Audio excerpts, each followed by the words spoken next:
Bonjour Marc, on peut se tutoyer ? Oui, Tu es plutôt expresso ou plutôt thé ? Expresso. Vaping in Paris est une marque à part dans le monde de la vape. Chez vous, on parle de liquide éthique et sain. Peux-tu développer ? Oui, bien sûr. Nous fabriquons nos liquides avec des arômes naturels, qui sont donc non synthétiques, et qui sont fabriqués dès le départ pour la vape. Également, ce qui est important, c'est que nous n'utilisons aucun édulcorant et aucun additif synthétique, donc pas de sucralose notamment. Et le point commun pour toute la fabrication de tous nos liquides, c'est qu'ils sont fabriqués avec du monopropylène glycol végétal.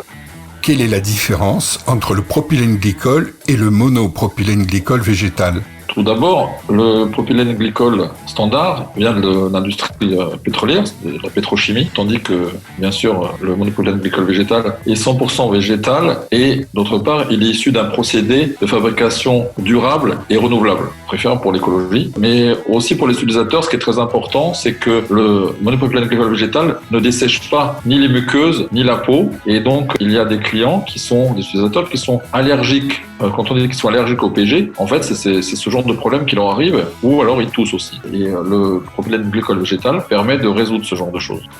D'où te vient cette vocation de rester au plus près du naturel des composants ? Cela nous vient d'abord, bien sûr, de l'histoire de notre société et de notre activité. Depuis une vingtaine d'années, nous avons développé d'autres activités pour lesquelles nous fabriquons des ingrédients naturels qui sont des extraits de plantes et des colorants naturels qui sont utilisés dans la production soit de produits alimentaires naturels comme des yaourts, comme des confiseries qui sont avec des colorants naturels ou des ingrédients naturels, des arômes naturels aussi, et aussi pour les compléments alimentaires. Et lorsque nous avons créé ce projet pour réaliser des liquides pour la vape, forcément, on a décidé d'avoir cette même philosophie. Et en plus, lorsqu'un fumeur il arrête de fumer, ce n'est pas pour vaper des produits dangereux, ce qui nous paraît le plus logique possible.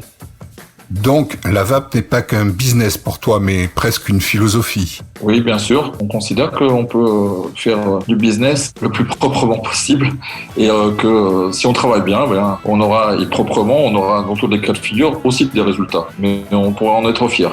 J'ai cru comprendre aussi que tu as, en tant que fabricant, une relation directe avec les revendeurs.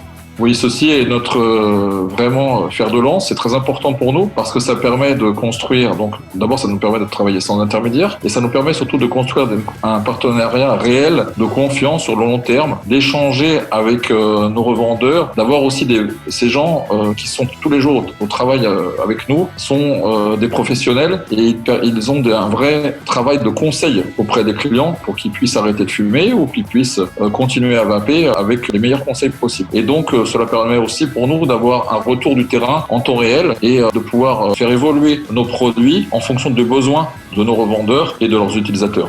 Vaping in Paris ne travaille ni avec les buralistes, ni avec certains revendeurs. Pourquoi ? Ceci permet d'avoir un véritable partenariat entre nos revendeurs et nous et d'éviter que des shops qui sont les uns à côté des autres aient les mêmes produits. Et cette politique, qui est tenue d'une manière très stricte, est très très appréciée par nos revendeurs et on le voit tous les jours et ils en sont très satisfaits. Tes liquides sont très originaux et mettent l'accent sur le réalisme des saveurs. À quoi ça tient ? D'abord, premièrement, ça tient aux saveurs naturelles et au fait qu'ils sont dosés d'une manière optimale pour le goût des utilisateurs. Et puis, on a constaté qu'il y a souvent des liquides qui sont trop sucrés, qui écœurent certains clients aussi. Nous avons, par exemple, quelques liquides qui sont vraiment très intéressants en ce sens, comme notre fraise melon basilic, notre mirabelle ou notre toute dernière création, pomme, poire, prune jaune. Ces saveurs sont vraiment très, très réalistes puisqu'elles sont naturelles. De plus en plus de consommateurs sont tentés par des liquides différents, sans sucralose ni édulcorant. C'est plutôt bon pour toi, ça, non ? Oui, bien sûr. Mais aussi, nous aimons bien dire que si on prend les bonnes vieilles pyramides égyptiennes, eh bien, nous sommes d'un côté de la pyramide, il y a les utilisateurs qui ont besoin de ces liquides de l'autre côté, et on essaye ensemble de réussir à grimper jusqu'au sommet pour se rencontrer, nous en tant que fabricants, par l'intermédiaire de nos revendeurs, et ces utilisateurs qui ont grand plaisir à utiliser chaque jour nos liquides, et de plus en plus. Tu as créé une gamme au sel de nicotine. Contrairement à beaucoup d'acteurs du marché, tu utilises l'acide malique pour les obtenir et non l'acide benzoïque ou l'acide lactique. Pourquoi ? Tout simplement parce que de la même manière, dans la même philosophie, l'acide malique est le seul acide naturel qui est issu des pommes et des poires qui permet d'avoir cette matière première non synthétique pour la réalisation de ces sels de nicotine. Je suis revendeur et je suis intéressé par ton catalogue. Comment je fais pour te contacter ?